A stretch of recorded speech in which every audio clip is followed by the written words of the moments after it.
So step one, separate business and personal transactions. Quick show of thumbs up. How many folks have already have a separate bank, like business bank account?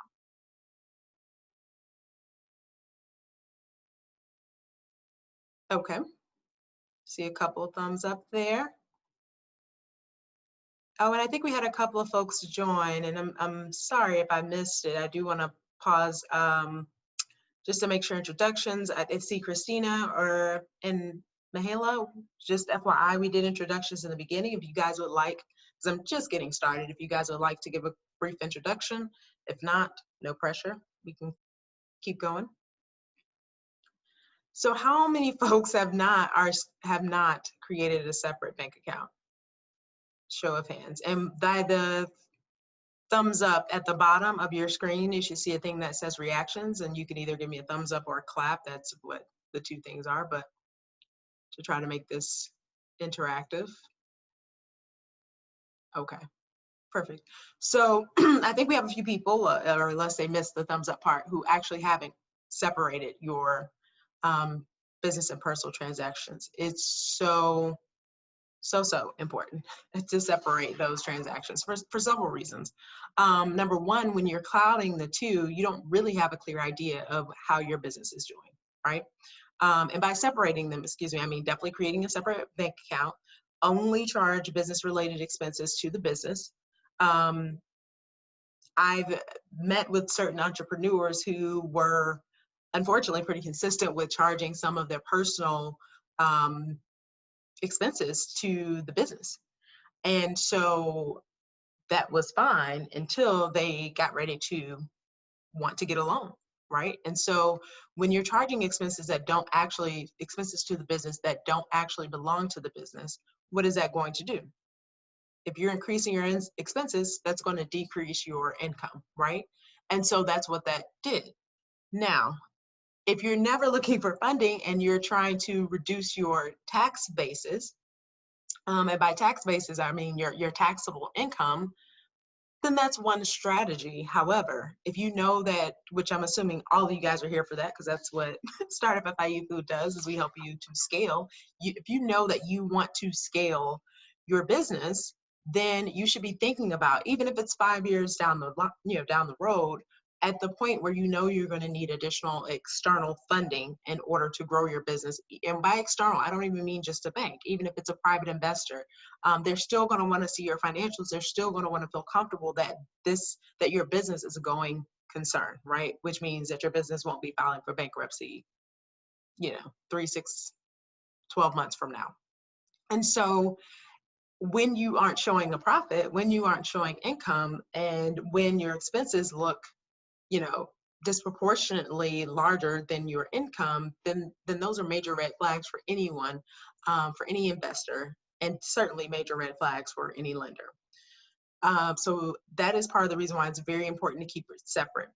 Going back to one of the first things we said about bookkeeping and how it allows you to understand what is, basically understand your business and how it's doing. Again, you can't fully understand how your business is actually doing if there are expenses and things, even income, that's maybe coming into, that's being accounted for that really shouldn't be accounted for under the name of the business. And so here you definitely want to consult with an accountant about which expenses are deductible and what portion. Like I said, automobile expense, home office, business expenses. I know sometimes those are two types of expenses that can get a little, that can kind of correlate with the business expense depending on how much you're using your home. And if you're using your vehicle, right, your personal vehicle for personal and business use, there are ways that you can address those, but you would definitely want to make sure that you're able to, to do that and making sure that you're addressing that. Okay, we do have a question. Let me open up the chat. And so from Natalia, any recommendations on good business bank accounts? So I'll be honest, I try not to get in the habit of recommending banks. I would say, what I would tell you are things that I think you should look for, because I don't want to go on record necessarily recommending any particular banks or institutions. But things that you should look for when you're looking at the bank, number one is definitely minimal. You should understand their fee structure. So almost all, unfortunately, I mean, I haven't found one, but feel free to chime here in the chat box, guys, if you guys have. Almost all business accounts will have some sort of monthly fee on them, but you want to try and minimize that as much as possible and find out in terms of that monthly fee, are there ways where that fee can be waived? Like I know sometimes banks, excuse me, will have options where if you are doing direct deposit at least once a month, then that will waive the fee. Or if you're doing X amount of debit card transactions a month, and that can also waive the fee or reduce the fee. So those are some of the things that you would want to look at. I think so. Number one, what are the fees? Number two, what is going to be most useful for you? And what I mean by that is location, right? Is it a bank that you can easily access? Um, Certainly there are some banks, online banks that are offering good interest rates and things like that. And I think those are options to explore when it comes to savings. But when you talk about, an operating account, that would be your business account. You'd want something that you can easily access, right? So something that has locations and branches near you that you can actually go to, or ATMs that you can go to so you can minimize ATM fees, right? If you need to pull cash out, those types of things. So those would be the top two things that I would look at. And I would definitely advise going with a bit of a larger institution, just because it's will be easier to transact and do some of the business and transactions that you need. Was that helpful, Natalia? Okay, perfect.